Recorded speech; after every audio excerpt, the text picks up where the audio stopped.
Good afternoon, everyone, and welcome to Strategies to Support Foster Care Involved Students.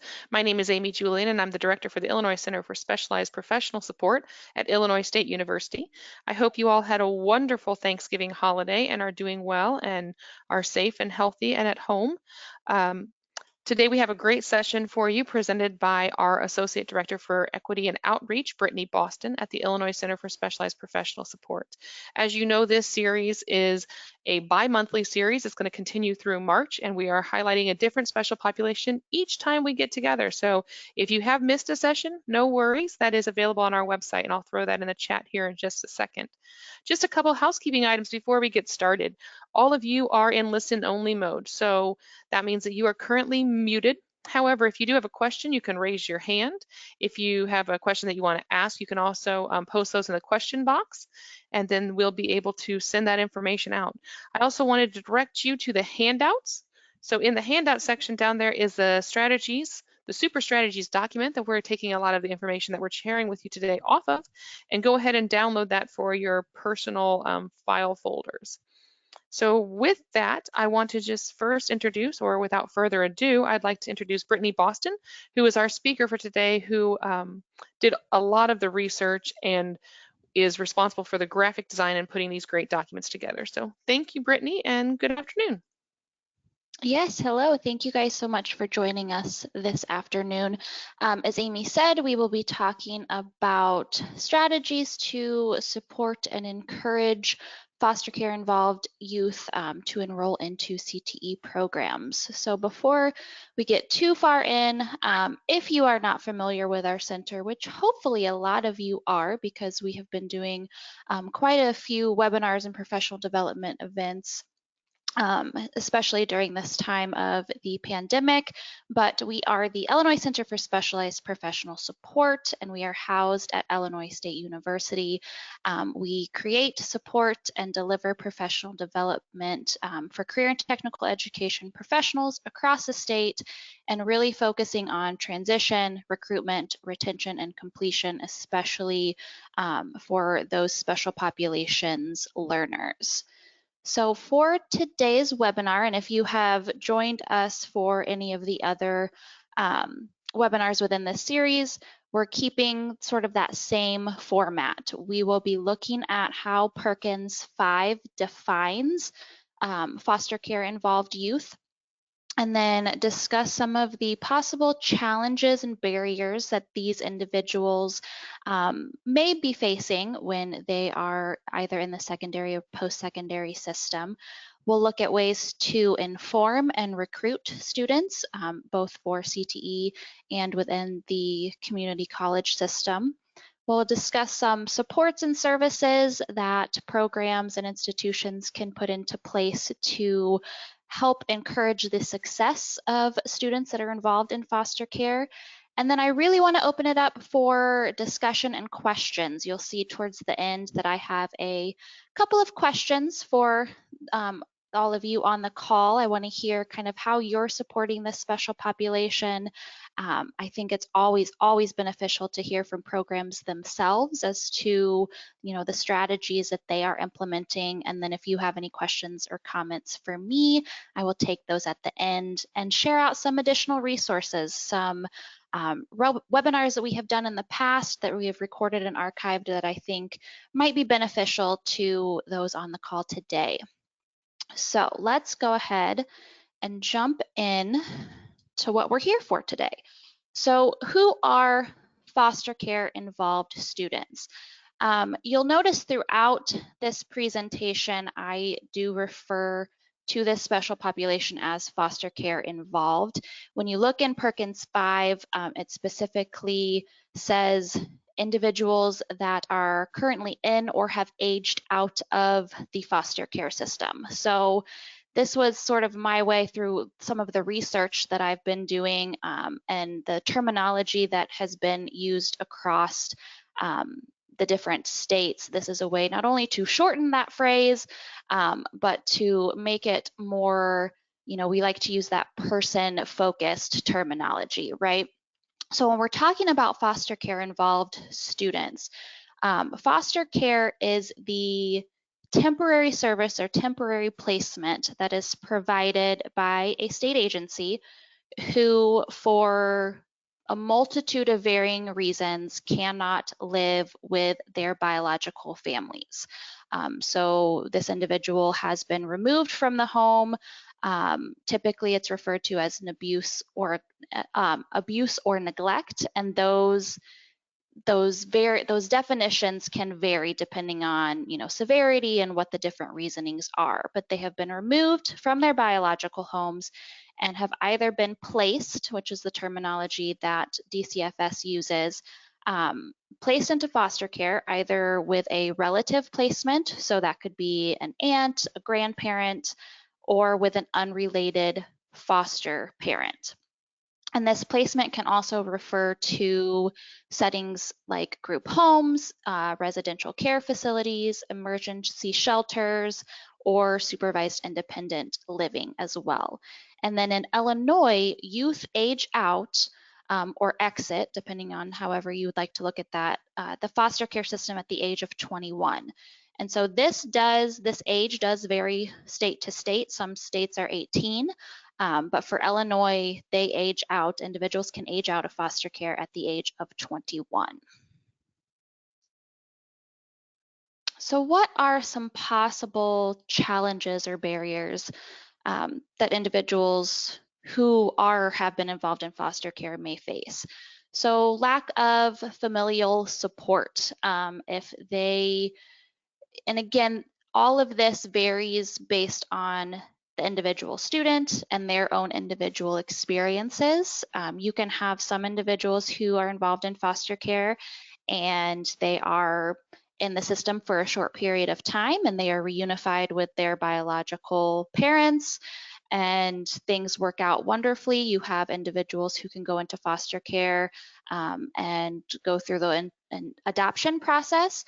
So again, it's very individualized, but being removed from your biological parents for whatever reason and being placed into either a relative home or a home with individuals that you have never met before can have a huge impact on, how you form relationships, trust issues, behavioral and emotional challenges. They may have to move schools depending on where they're placed and, adoption and what process they are specifically going through. And then again, those behavior and emotional challenges that can be impacted based on the reasonings that they were removed from their families. Like I said, the reason to remove a child from a home obviously has to be very drastic in a sense, but they vary. It could be anything from just neglect within the home. It could be physical abuse. And so the things that the individuals may have seen or experienced can impact them and stick with them throughout the rest of their youth and their adult life. And then possible academic setbacks. Again, if they're having to change schools, children in foster care tend to have a lot of possible court dates or sibling visits or biological parent visits and may have to miss school because of these. And so that can possibly lead to some setbacks with their education.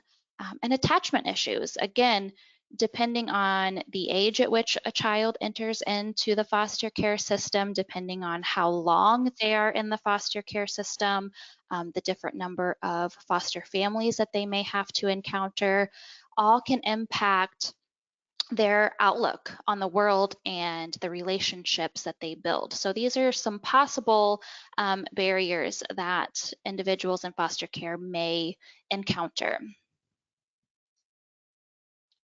So how can we inform and recruit this particular special population? And so you'll notice I'm using both inform and recruit for my terminology here because I do want this series and these webinars to be pertinent to both the secondary and post-secondary system. And we know that post-secondary, we recruit into our community colleges, right? We're encouraging potential students to apply and enroll into our community college and our program. And with the secondary system, we aren't necessarily recruiting them.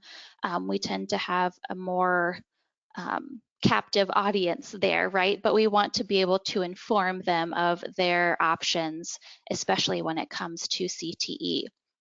So one of the great ways, whether secondary, post-secondary, is to develop a positive working relationship and to open those lines of communication with any of the child welfare agencies that you may have in your local areas. Because when a child or a youth enters into foster care, their caseworker and the senior supervisory staff within that agency is very involved in this youth's life. They do goal planning together, especially the older they get. And so this would be a great way to help inform the agency and those staff members of the CTE programs that are within your area and some of the benefits, how these individuals can get started in high school, and really just sharing that path and that option with them so that they can share that information with those individuals as well. Because one thing that I think is important to note, and this is the same with all special populations, but foster care especially, that status of being within the foster care system is confidential. And so when you're looking at the secondary system, that is information that is shared out for staff and administrators who need to know. And then when you go into post-secondary, especially if we're talking about individuals who have aged out of the foster care system, that is information that when they get into the community college has to be self-disclosed.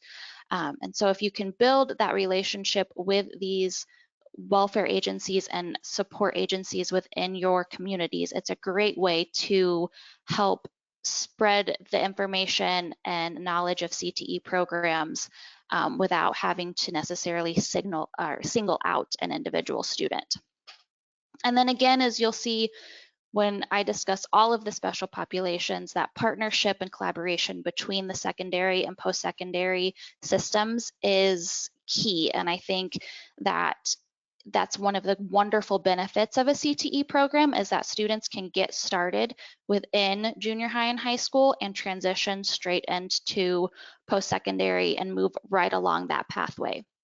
So really partnering with your local area high schools, your community colleges, collaborating on some CTE exploration days, whether that means a field trip when we get back to those being possible, or even a virtual tour of the local area community college CTE program of what that looks like, really allowing those students to see that firsthand from an early age.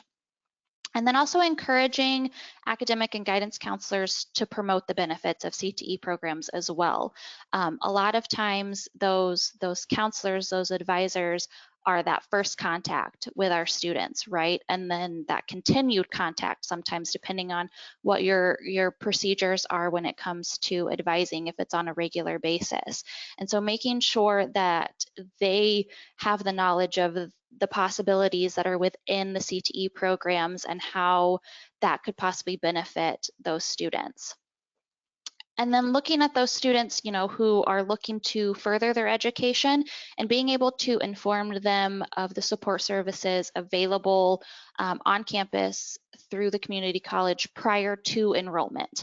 And I think that's one of the big selling points is those support services that are sort of kind of at their fingertips, right, even before they start looking into those programs. So some more ways to inform and recruit those individuals that are involved in foster care, making sure that we are posting marketing materials, not only across campus or throughout the school, but also throughout the community. Like I had mentioned, we don't necessarily want to single out any individual student.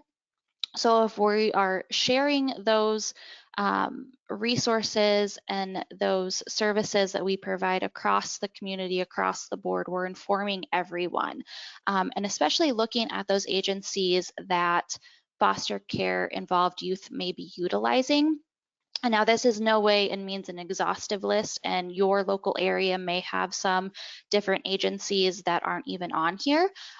So definitely look into those, but community action agencies,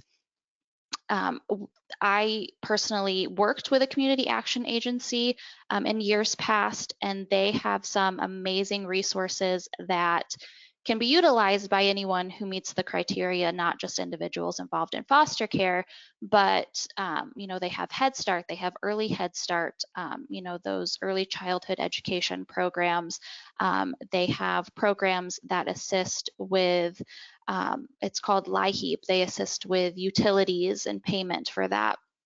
So making sure that you're collaborating and working with a community action agency if you have one in your area, transitional living programs, housing departments, because as we had shared in that definition, some of those can be placements for those who are involved in the foster care system, faith-based organizations, anywhere where you can market those supports and services that are available to these students, because I think that can be one of the quote unquote selling points, is those extra supports, those additional supports that are available to a specific special population. And that is also one of the ways that we can encourage a student to self-identify, by encouraging them and letting them know that, okay, well, if this is you, here's what the definition of being involved in the foster care system is. If you fall within that category, then we have some additional support for childcare. We have some additional support for X, Y, and Z. And that can kind of help get them to self-identify. And then making sure that you're marketing support services, again, in those common areas across the campus. So financial aid, childcare, support groups. We'll talk a little bit more about that throughout, transportation, meal plans. And again, the services that you are able to provide obviously are dependent upon your institution and your program and what you have available within your area. So this, again, is not an exhaustive list. You don't necessarily need to have all of them, but these are some options and examples here. So now we will move into supports and services. Excuse me, I need to take a drink there. So one of the ways we can really support individuals involved in the foster care system is by implementing, intensive and organized programs to deter potential dropout. And so that can come in many shapes and forms. You can look at peer mentoring or student support groups. When you have students who, especially students that are involved in the foster care system, we all know that every student's story is individualized. It's based on their own experiences. They internalize things differently. They've gone through different life experiences and paths, but to be able to share that with your peers and to be able to know that you are not the only one. I mean, even as an adult, that's helpful to be able to know that you are not the only one who is going through this, that there are others who have experienced the same thing, and that there are others out there to support you and to assist you and help you down this path makes a huge difference. And that can also go into career mentoring. If we have people who, whether they're students who have completed our programs and have gone on to be successful in a career of their choice, and having them come back and share their experiences with our current students. And not only their positive experiences, but maybe they've hit some bumps along the way. Maybe they've had to step out for, personal reasons, to take care of a child, to take care of a relative, and then have gone back to get another degree or certificate and moved up their career. Sharing those experiences and encouraging them to share and come and talk with our students is another great way to let them know that they can do it, right? That this is an option for them, and that we all kind of have our struggles that we overcome, and here's how. And then also offering academic advising services several times throughout the year, and even possibly throughout the semester if an option. And this can be to, track the student's performance, assist in goal planning, and provide academic intervention if needed. When you're talking about youth involved in foster care, they have a lot of players in their lives. They have the court system, they have their casework, um, they have their caseworker, they have their biological parents may still be involved. They have, their instructors, their teachers, um, all of them communicating and interacting together is for the benefit of the student, right? Because we don't want to duplicate services. We don't want to get sort of that hamster, in a wheel mentality. We want to make sure that each player involved in the student's life, each entity involved in the student's life is assisting them and in a path that is moving them down this career pathway into furthering their education and being successful in a life-sustaining career.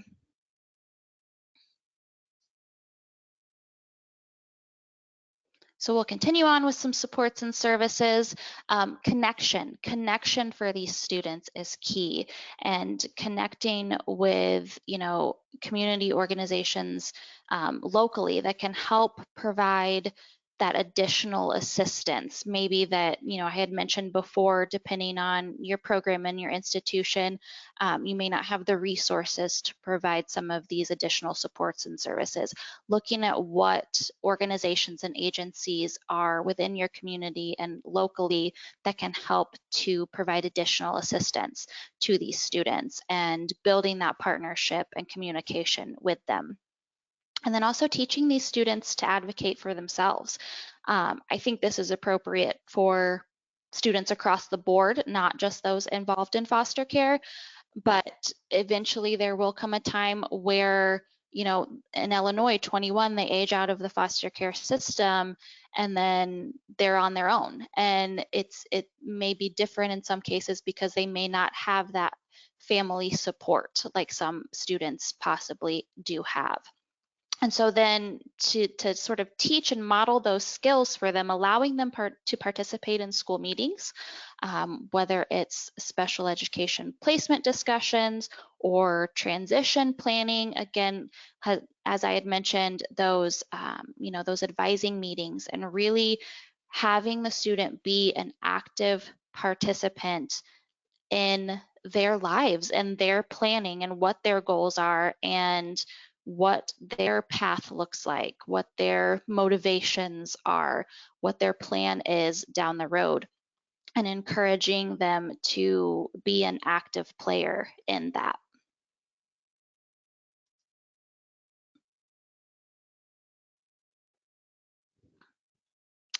And so another thing that we could encourage students to do is holding workshops to help give them the skills that they need to be successful, and possibly providing incentives to boost attendance. Again, I will let you decide based on your program and your institution what those incentives could or could not be.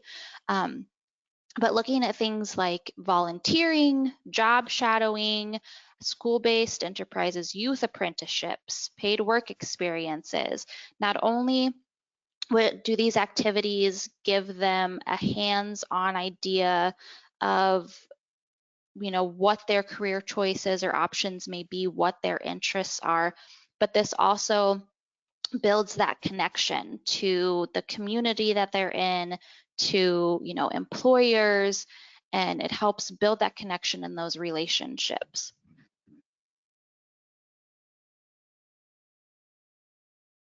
And then also issuing some invitations to seminars on issues that are important to foster care involved youth. And this is, again, not only foster care involved youth, but all students need to know these skills and these tools, budgeting, time management, essential employability skills, interview skills. When you're looking at, foster care involved youth, a lot of times they may not have that adult guidance when it comes to some of the things that we may think of as common sense, for lack of a better word. And so being able to provide that environment for them within their educational process can be very helpful for them. And then again, when we're talking about, those career pathways, making sure that we are reducing that program completion time by continually verifying the coursework and making sure that it is relevant. Because again, I think one of the great selling points for CTE is that students can get started in high school and they can move through the career pathway and move through the program, step out. If they need to, they can gain a certificate and enter into the workforce if they need that immediate employment and get that experience, support their family, and then go back onto that career pathway and stack those credentials, build up those certificates, and build up through promotions through that career. So we want to make sure that that really is how that process works, and that the coursework that we are providing to them, the curriculum that we're providing to them, is relevant and moving them through that process. And then also allowing for flexibility in course scheduling when available.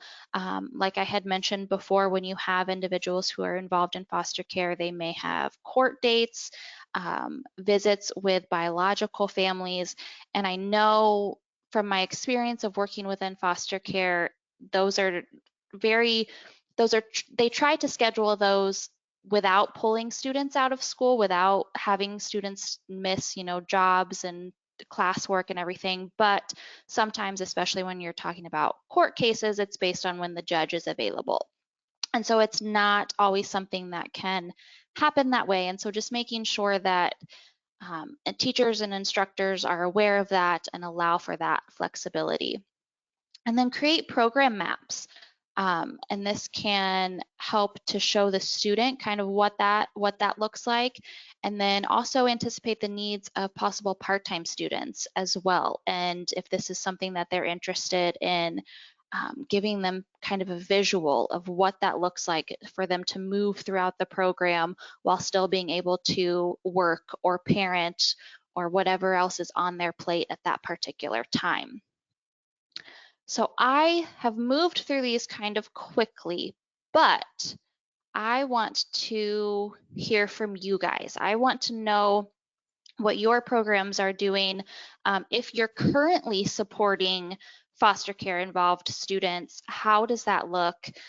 If you're not, do you have, what are your plans to in the future? Do you have ideas of how you might be implementing some of these support strategies, or do you have support strategies of your own that you're going to be implementing to support these students? And then are you seeing gaps? Do you see gaps in services for these students? Are there areas that you are wanting to provide that additional support, but because of the area you find yourselves in aren't able to? So I would love to hear from you guys for some of these.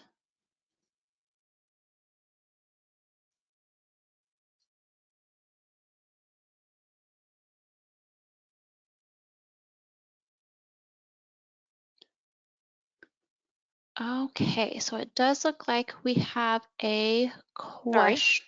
Oh, nope, you're okay. I was talking and I had double muted myself because my family is present today. Anyway, yes, you can raise your hand if you have any questions there. You are able to raise your hand, and if your mic is working and you're confident that's working, please do that. We'd love to hear from you, or post your questions in the question box. Brittany, we do have one question that's slightly related in our question box, and it's when a workshop attendance is low, especially in this time now with remote learning, how might we encounter or boost or encourage or boost attendance, especially for workshops, webinars that we know are vital for students' ability to land career opportunities? Yeah, absolutely. So I think one of the great things about us being virtual right now is that everything can be recorded, right? And so if a student is unable to attend, whether it's for employment or they don't have childcare, whatever the case may be, we are able to record these things and post them out and share them out for them to review at a later time. And it could even be something as simple as, recording it, sharing it out, and then maybe asking 2 or 3 follow-up questions of the student just to make sure that they actually did watch it. But then also just opening up those lines of communication, and I'm sure that you guys are doing this on a routine basis, right? Reaching out to them, texting them, emailing them, using social media platforms, promoting those webinars or workshops through your Facebook accounts, your Twitter accounts, for your institutions. And if you don't have a Facebook or a Twitter or an Instagram or some type of social media platform for Get one. your institution, yes, get one, especially in this wonderful virtual world that we are finding ourselves in. That's where our students are. That's how we communicate right now in 2020 is through social media. The other thing that I'd like to just put out there as an idea is everything that Brittany said is exactly on point, but also look at the length of the information that you're wanting them to digest. So if you're looking at saying, hey, students, we want you to come to this wonderful webinar, it's an hour. They might not have an hour, or to somebody, depending on their age range, that might be a lot of time to commit. The recording is very essential, but also consider chunking out that information in more bite-sized or digestible format. So maybe a 20-minute webinar or a series of 3 20-minute webinars to get the same information across. Also, don't be shy about using Facebook Live as long as your presenters are aware they're on Facebook Live. That's a great way to get things out live. But then also look at scheduling. When are you scheduling these events for your students? Because if you think about yourself and think about your students, they're really busy right now with curricular things. Everyone in my neck of the woods, as people say, are doing remote learning. So my children are busy right now in our home doing their remote learning and will be, I think they should all be wrapping up. That's why I was double muted. But the point is that they're busy during the day. So if you schedule something like at 1 o'clock, that's not going to work well for them. Think about recording it at 1, maybe it's live at 1 and then it's available, or maybe it's a re-showing at 7 or 6 or some other time in the evening when they're more accessible. But again, that recording and maybe blasting that out later in the afternoon is really a great way to bolster attendance, but also get that message out. I hope that answered your question. Brittany, anything I missed? No, I don't think so.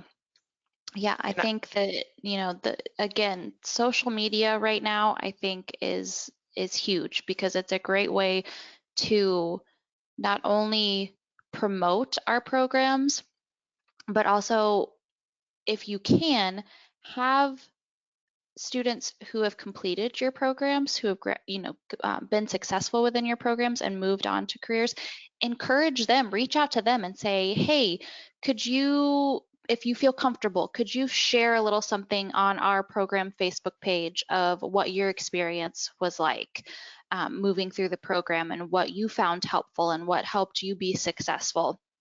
Because I think word of mouth by students who have completed or are currently enrolled and their experiences is, I mean, we all read the it's reviews huge. before we buy something on Amazon, right? And so Mhm. it's the same. It's the same for our programs. We want to make sure that our current students, our students who have been successful, are sharing those stories.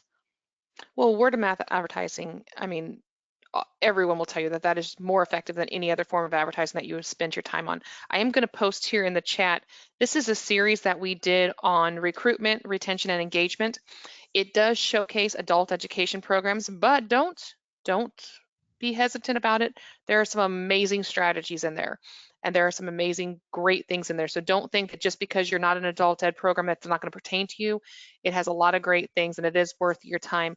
There are 6 different ones, and they're labeled. You can look at, we looked at how institutions and programs are using YouTube, how they're using Flipchart, how they're using Facebook Live, how they're using Facebook, what they needed to do to get their Facebook page set up.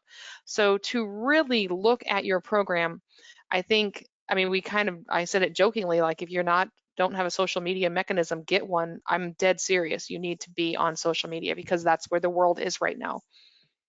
And just check those out. That's a fun little link. And again, everything that we do is free for you. So, and it is also all recorded. So be sure you can check those out.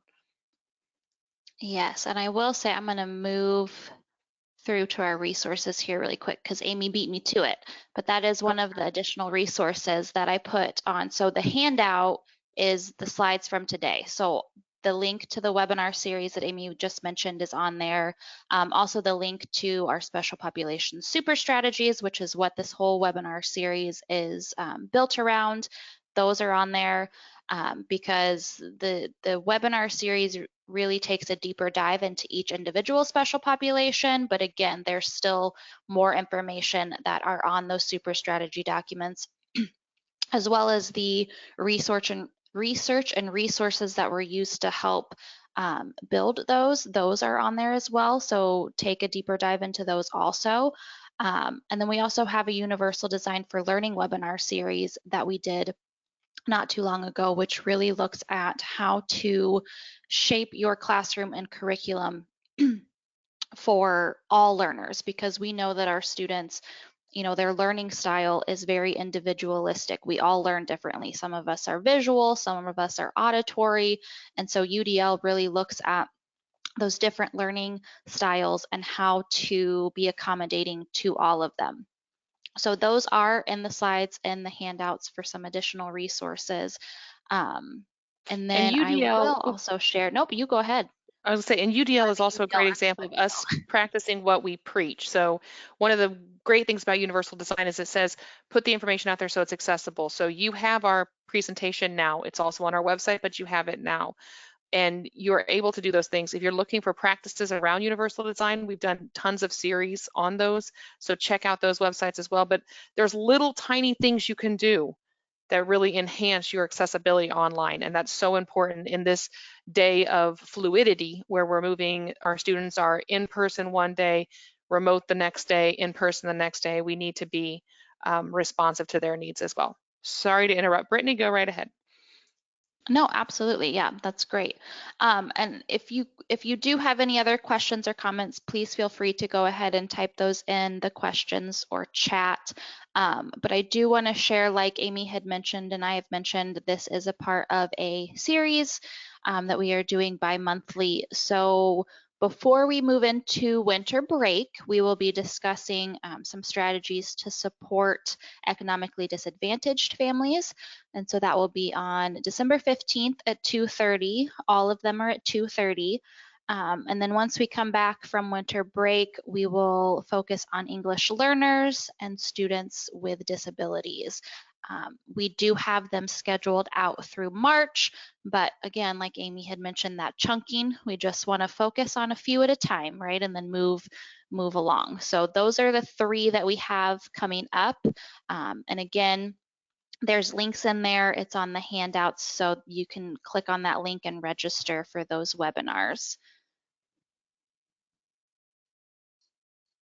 So any other questions or comments that you guys might have today?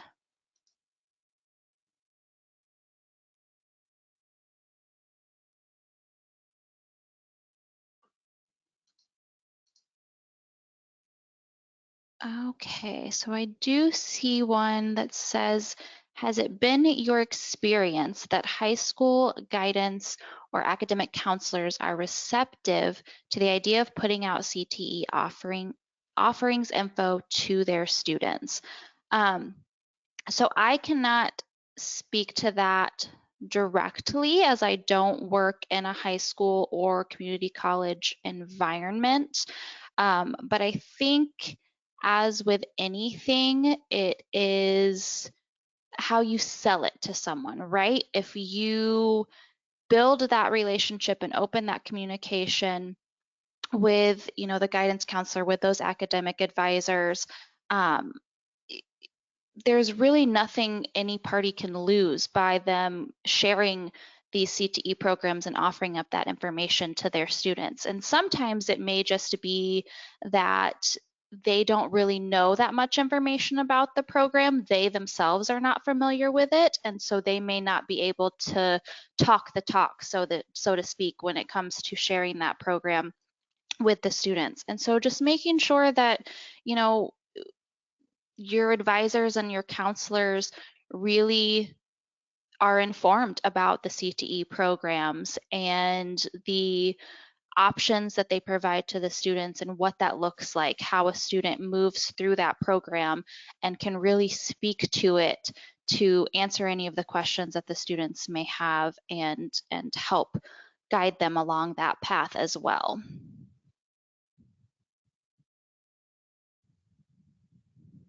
Excellent. We do have another question. One of our participants held a focus group recently, and there was a discussion that due to the large amount of turnover, it can be difficult to form relationships with people in foster care. Any So advice for that? I'm assuming that they are referring to staff. And that is very true. I myself worked in the foster care system for a couple of years, and there is a high turnover rate because it's a stressful environment. Not everyone is built to be a caseworker, and so I think it's just continuing to reach out to those agencies, and just even if it's just checking in every once in a while, and seeing who's still in those positions. The supervisory staff tends to, from my experience, when it comes to foster care services, supervisory staff tends to stick around. But yes, caseworkers do have a high turnover rate. But even if it's just popping in and dropping off some marketing materials, or again, reaching out to social media platforms, because surprisingly, there are quite a few, welfare agencies that do use that as a means as well. And so just doing the best that you can to make sure that they know that that door is always open and that they can reach out to your high school or your community college or program, and share that information with the individuals involved with their services as well. Excellent. I hope that answered your question. We have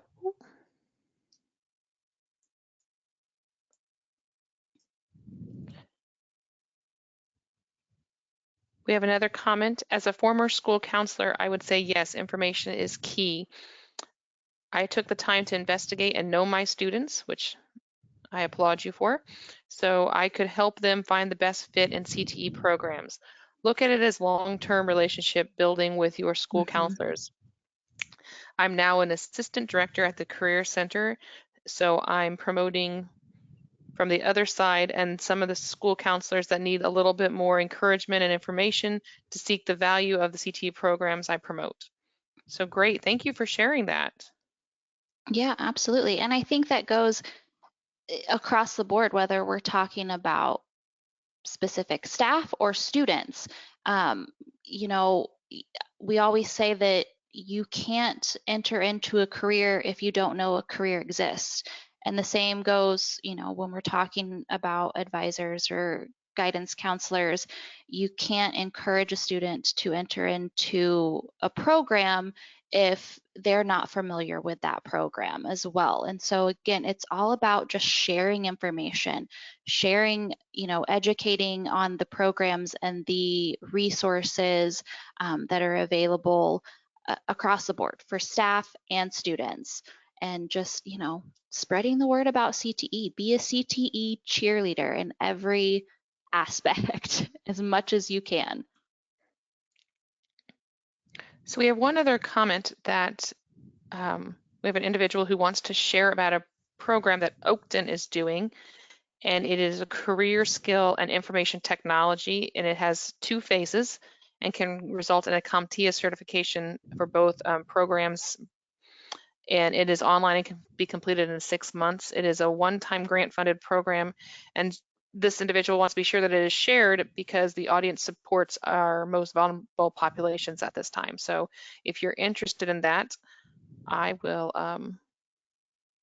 say that check out Oakton's program. Awesome, wonderful. Any other questions, comments, concerns?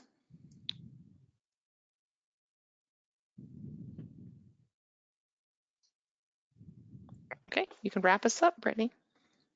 All right, well, thank you guys so much for joining us for today. My email address is up there if you have any questions pertaining to this webinar series, the super strategy documents, special populations in general, or any of the other professional development and information that we provide through ICSPS, please feel free to reach out to me. I'd love to hear from you guys. I hope this was beneficial for you. We will continue through this series on December 15th, so please be sure to register for those additional webinars as well. And thank you for joining us, and have a great rest of your day.